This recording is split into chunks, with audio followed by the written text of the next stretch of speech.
Hi and welcome to my presentation, How to Stop Binge Eating and Overeating Now. Let's get to it. Let me guess who you are. You're a young professional, you're a stay-at-home mother, you're an entrepreneur, and you have health and fitness goals that you want to reach. Maybe you want to lift more, you want to weigh less, you want to look a certain way, you want to improve your health.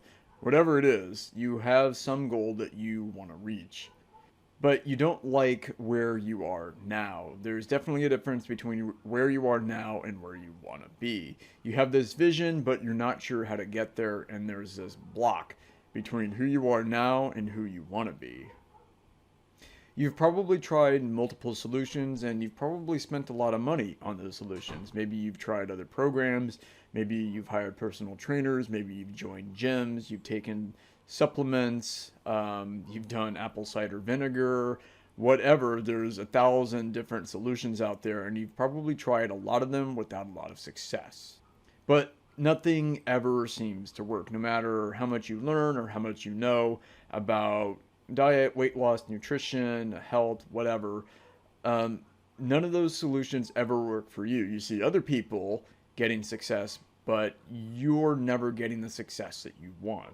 Now I'm going to describe your problem. You often lose control around food that contains large amounts of salt, sugar, and fat.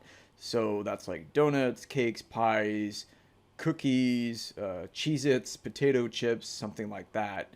You eat one bite and that leads to another bite and then 100 different bites until the bag is empty or the carton is empty, and you consistently eat more than what you intend.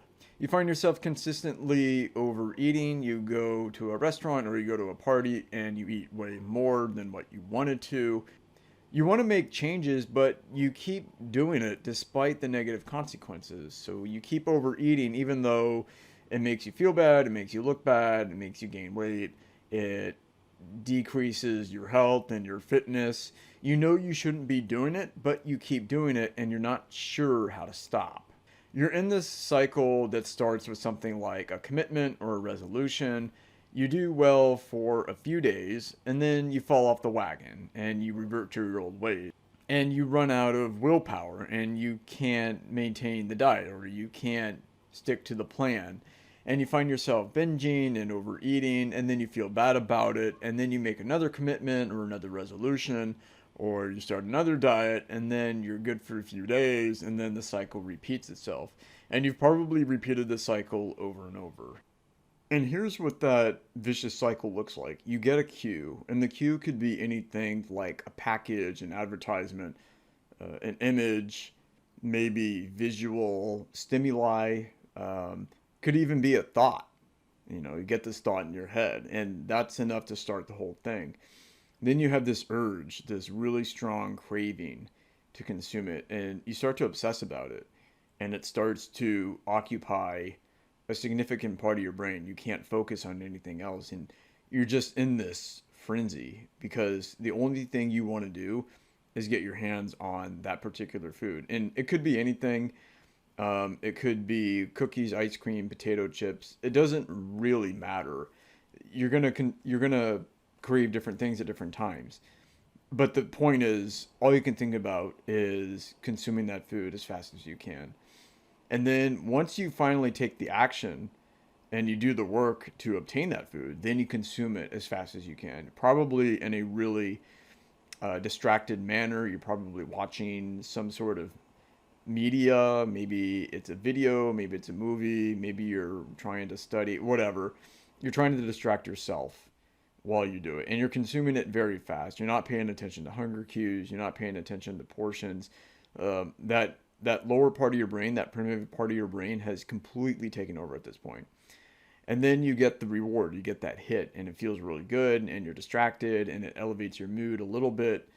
And that's where this desire comes from. That's how you develop cravings and wanting something, because you experienced the reward before. Now your brain knows that consuming that food releases really good feelings. It releases endorphins and it distracts you from the negative emotions in your life, at least temporarily. Once you've repeated this once or just a few times, then you have what's called a habit, and that's when it's really hard to break this cycle. So cue, urge, consume, reward, desire, and habit. And unfortunately, our modern environment is designed to reinforce this entire cycle. We just have stimuli and really rewarding food everywhere you go: airports, gas stations, grocery stores, restaurants, parties, and it's only getting worse. Maybe you can't get food out of your mind. Maybe you're always thinking about your next meal, or maybe you're over analyzing what you just ate. Like, oh, how much fat was that? How many calories was that?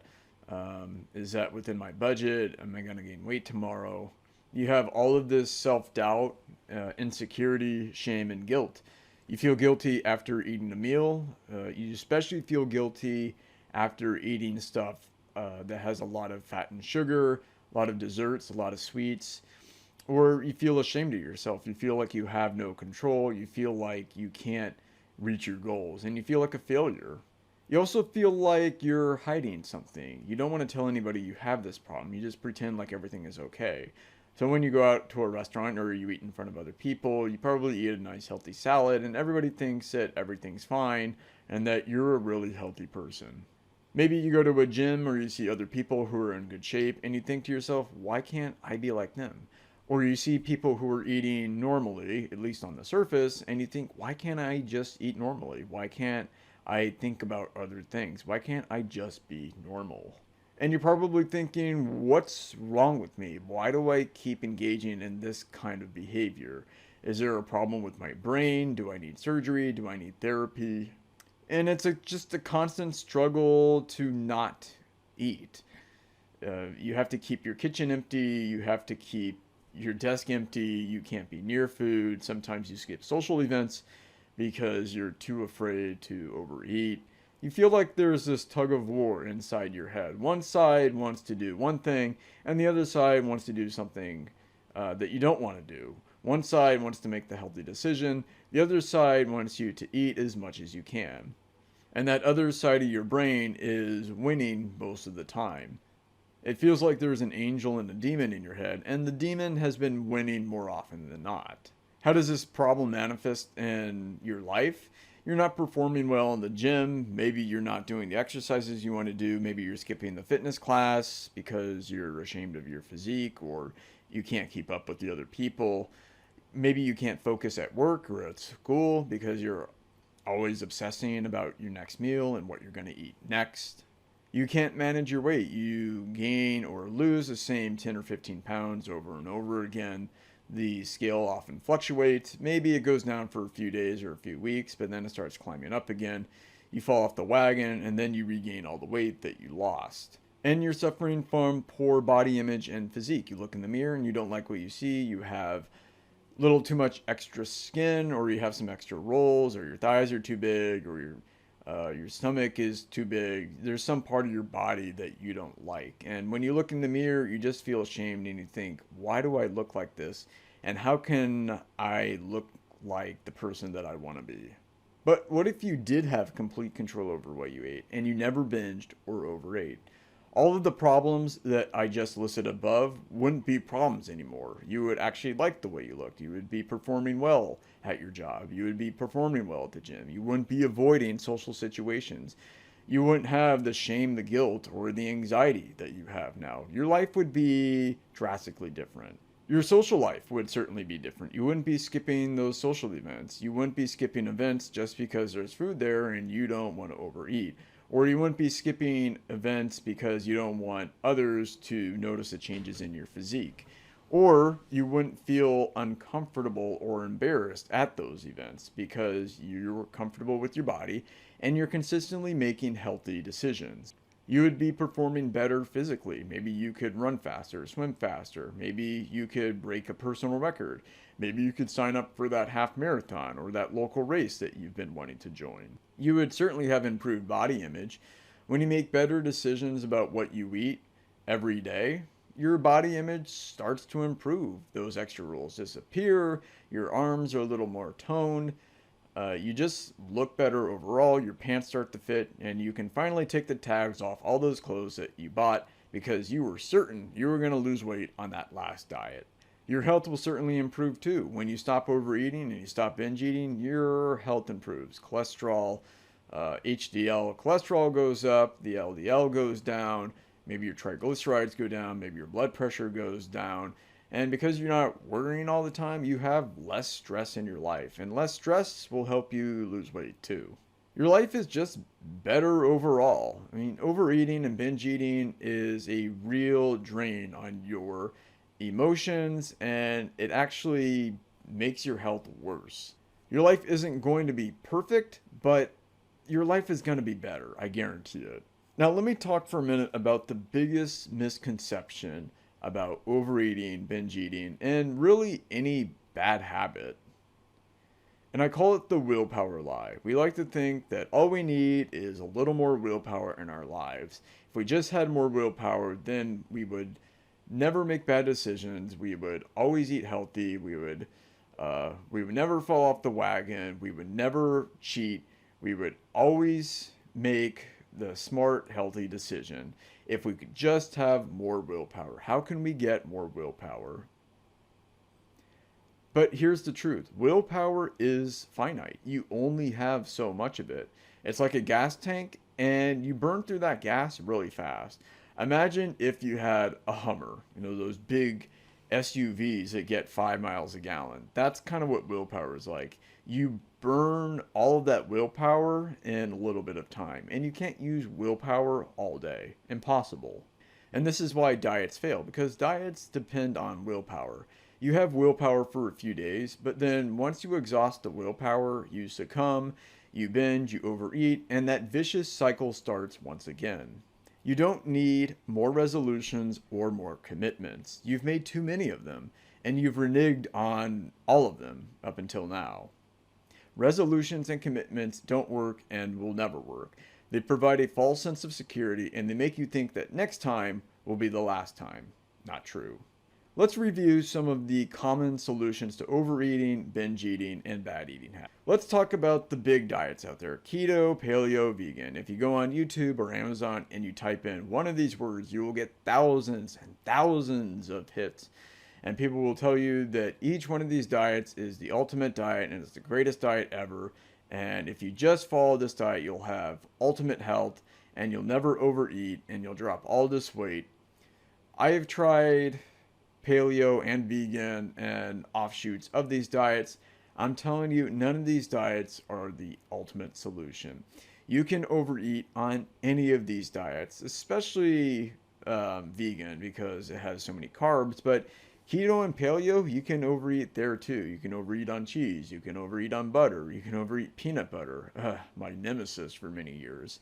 There's always something to overeat, and as long as you're overeating, regardless of the composition of the diet, whether it's high carb, high fat, low fat, whatever, it's really easy to overeat on any of these diets. And as long as you're doing that, none of these diets are the solution. Let's talk about short-term fixes, what I call the biggest loser effect, losing a lot of weight in a short amount of time. Short-term fixes usually help you lose a lot of weight really fast, but you can't keep it off for the long term. Maybe it's a juice diet, maybe it's that celery juice diet, cabbage soup diet, maybe it's one of these celebrity diets that you see. Have you ever seen these ads that say that you can lose 4 or 5 pounds in your first week? Yeah, that's a short-term fix and it never works, and you should probably avoid any of these quote-unquote solutions. In fact, the biggest loser contestants, almost all of them regained their weight. Some of them regained all of their weight and more. So you probably don't want to do that. How about more expensive treatments like bariatric surgery, which has a very high complication rate, and many times people don't adhere to the dietary advice and they regain the weight even after all of that surgery, which is extremely expensive, $30,000 or $40,000 per surgery. Or maybe medications or therapy, none of which are cheap, by the way. Inpatient rehab, very expensive, $5,000 a month. And most of the people who get medication therapy or inpatient rehab, they end up reverting to their old ways anyway. So if none of that is the answer, then what is the answer? What you need is a solution that is cheap, that is easy to implement, that you can implement today, anytime, anywhere. Sound interested? What you need is self-awareness. Now, what do I mean about self-awareness? What you need to do is understand the brain. So the brain is this really complicated organ. It consumes 20% of the energy that you consume, even though it only weighs a few pounds. The reason why is because it has a lot of cells, and those cells are constantly doing stuff, and they need a lot of glucose.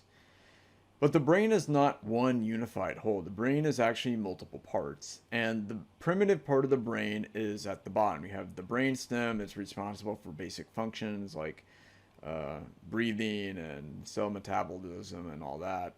And then you have more complicated parts of the brain on top of that. And then you have the most complicated part of the brain, the prefrontal cortex, at the top. Now, I'm not here to teach you neuroscience or neuroanatomy. That's not important. What you need to understand is that there are two parts of the brain, and that's why you feel that tug of war. One part of you wants to lose weight, look good. The other part of your brain is telling you to eat all the time, and that's where these obsessive thoughts come from.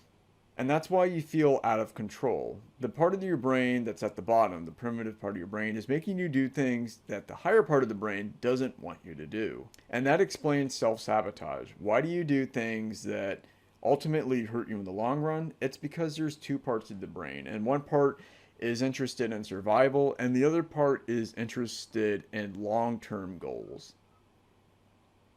And that's what I call the dual nature of the brain.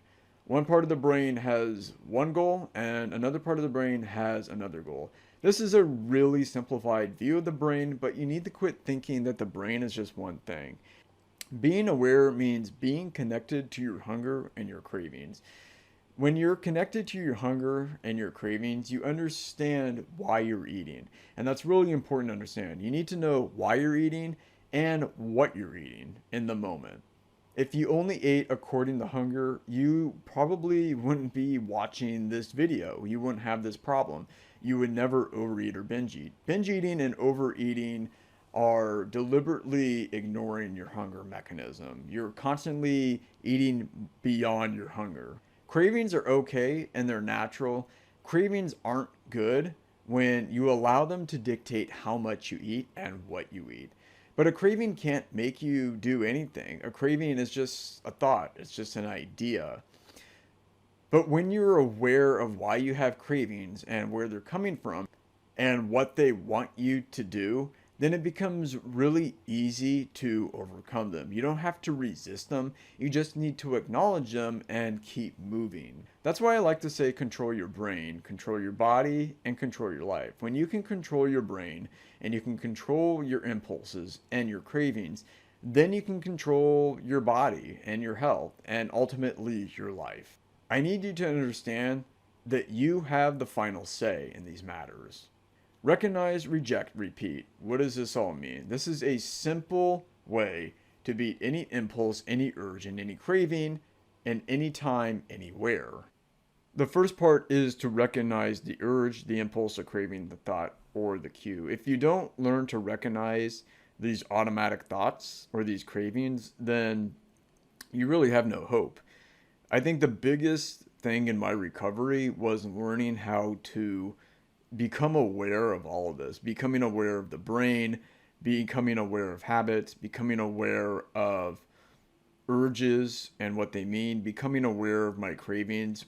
Before, I was just on autopilot. I would just get a craving or this thought and I had no control. And the big reason why is because I didn't learn to recognize these urges. So that's the first part. The second part, and very, very important, is to reject it. The thing about rejecting an urge or an impulse is that it doesn't feel good in the moment because you really want to say yes. When you have that urge to consume all that delicious salt, sugar, and fat, or whatever it is that you're craving, it kind of sucks because you really want to have that feeling. You really want that rush of endorphins. You want to be distracted for a little bit. But the only way out is to reject it. Now, it's easier said than done, and I get that. I've been there. I've repeated this cycle 2,000 times in my life, literally. And it's hard at first, but with practice, you can definitely do it. So rejecting, this is the most critical step, and it's also the step It's also the fastest step because you don't have a lot of time to reject it. You only have a few seconds. If you dwell on the craving, you're probably going to capitulate and cave in at some point because it just starts to occupy your entire mind. And at some point, it's overwhelming and you have no chance. The third step is to repeat it. How do you get good at anything? You just repeat it over and over. It's like sports or playing a musical instrument or writing or anything else. You just have to repeat the process in the right way over and over and over again. And then you've created a new pattern, a new habit, and old habits begin to die. So you recognize urges and cravings and then you reject them.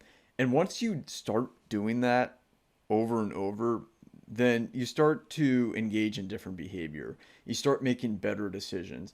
It's those first few times where you reject it that's really hard. And that's where I come in. And when you create new patterns in your brain, you start making different decisions. And when you start making different and better decisions, then you start noticing changes.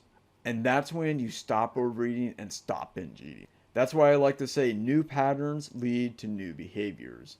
But it all starts with recognize, reject, repeat. Remember, you have the final say. You don't have to eat anything that you don't want to eat. Cues, impulses, images, urges, advertisements, they can't make you do anything unless you allow them. Today matters. What do I mean by this? It's very easy to delay change, to procrastinate, to believe that we can wait to make changes, that we can wait in the future to make these changes. The fact is, we're not sure if tomorrow will come. All we have is today. That's why I like to say that today matters. You need to make changes as soon as possible. You shouldn't wait to make changes. In fact, that's probably the biggest mistake I've made over the last 10 years. I kept waiting for perfect conditions to come, the perfect circumstances to make all these changes. The fact is, those circumstances never came. I just had to make changes even when they weren't convenient. It's easy to procrastinate and to delay those changes, but really, you're only hurting yourself when you procrastinate. Unfortunately, the natural human inclination is to procrastinate. We like to delay as long as possible any changes that we have to make. So my question to you is, if not now, then when? Remember, perfect circumstances are never coming. Another question I have for you is, how bad do you want it? If you opted into this video and you're watching it right now, you probably want it really bad. But how bad do you want it? Are you willing to start making changes today? I hope the answer is yes. Let's talk about the old way versus the new way. The old way requires lots of exercise, restriction, dieting, lots of frustration, and binging and starving. It requires you to go through that vicious cycle over and over again. You never get the results, you feel frustrated, you feel ashamed, and it ruins your life. It's just an endless cycle of binging and restriction. And if you keep going down the old way, it's never going to end. You don't have to do any of that with the new way. You do what I call sane eating. Sane eating is eating according to appetite, and you eat foods that actually nourish you and make you healthier in the future. You eat with control, and you have all those cravings under control. If I'm saying the word control too much, that's deliberate. What you ultimately want is control over what you eat. Because when you can control what you eat, then you can control your health and your body. So right now, you have two choices to make. Choice one is to continue to do what you do. You're overeating, you're binging, or you're starving, or restricting, and you're just in this endless cycle. You're following all these diets, you're watching all these YouTube videos, or you're reading all these articles that tell you what to eat, and you keep thinking that the next solution is the ultimate solution. You think that the next diet or the next program is going to solve all of your problems. You can't manage your weight, you don't like the way you look in the mirror, and your performance is declining at work and in your social life. Choice two is get a coach. What is the common denominator of all successful people? From Arnold Schwarzenegger to Tony Robbins. They all had some sort of mentor or some sort of coach. It's kind of scary when you analyze successful people over the years. All of them had some sort of mentorship. Nobody can sit in a room and think of all the great ideas on his own. It's impossible. Saying that you don't need a mentor or coach is actually really arrogant because you don't have all the answers. I didn't think of all of these ideas in this video. I had to go out there and find all of these ideas and then experiment on my own. In fact, the ideas that you're hearing in this video took me 10 years to develop. But I didn't develop these ideas out of thin air. I actually listened to other people who had the result that I wanted. You don't have to make the same mistakes over and over. Why make the same mistakes when somebody else, like me, has already made those mistakes? Living by trial and error is kind of a waste of time if other people have already run those experiments for you. Getting a coach or a mentor is like cutting in line at Disney World. You can go straight to the front of the line. Why wait in line if you don't have to? Who am I looking for in my program? There are several traits or attributes that I'm looking for. So who am I looking for? I am looking for people who are coachable, people who are humble, who are willing to listen, people who are willing to take action, people who are humble enough to listen to my ideas and have confidence in what I'm telling them.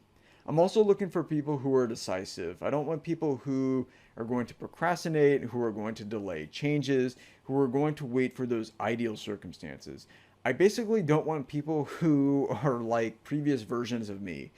People who sucked their thumb and just waited and waited and waited for some particular day in the future. I want people who know what they want and are willing to get it. I'm also looking for people who are committed to health and success. I'm looking for people who value their health and see their health as an investment in their future. I'm also looking for people who are willing to get out of their comfort zone. Change isn't always easy. My recovery wasn't easy and it wasn't short. Sometimes in order to go to that next level, you have to get out of your comfort zone and do things that you don't necessarily want to do. But it's a lot easier with a coach. That's why I'm inviting you to a free strategy call. Now in the strategy call, which is about 45 minutes, we're going to talk about you. I want to know about your history, where you're coming from, what it is that you want, what your vision is, and I want to see if there's anything I can do to help you achieve that vision. Remember, this strategy call is absolutely free, and I look forward to talking with you. I just want to take a moment and explain why I'm doing this. I spent many years of my life struggling with overeating, binge eating, purging, and other really bad behavior. And I wasted good years of my life. I missed out on opportunities. I regret the whole thing. I really do. And it's a blemish on my life that I can never get rid of. I still have painful memories of it. And unfortunately, there are hundreds of thousands of other people who are dealing with the same thing. Actually, millions. And it really sucks. It decreases your quality of life. It affects your emotions. It affects your self-esteem. And you're going to miss opportunities if you continue this way. There are good ways to recover and there are bad ways to recover. And I'm teaching the fastest, most effective way to recover that I know about. And I genuinely mean that. I envision a world where people don't overeat, where people make decisions that are healthy and sustain them. I envision a world where all of this stimulating food that we have doesn't control us. So thank you for watching this presentation. I know your time is valuable and you could be doing anything else right now, but thank you and I look forward to talking to you on our free strategy call.